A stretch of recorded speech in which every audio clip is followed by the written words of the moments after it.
Maid services and housekeeping services in New York City, serving Brooklyn, Queens, and Manhattan.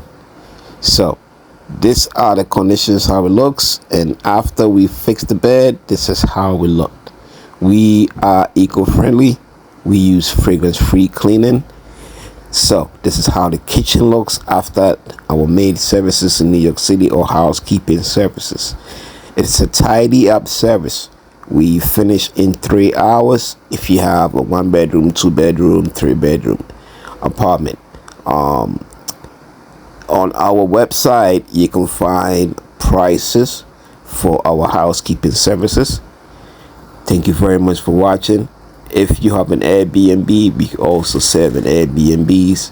This is from an Airbnb that we help our clients stage after their clients moved out.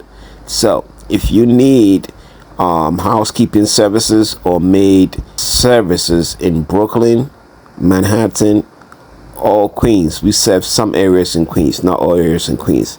Please give us a call. Kids rooms, this is how we leave the kids rooms, looking very nice. They come back from school and it looks nice, and they can mess it up again.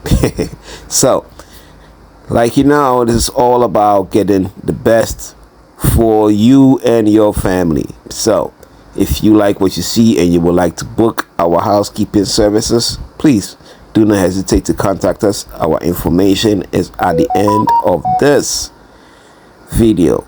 So here's our contact information, and please don't forget to subscribe. Thank you. Bye-bye.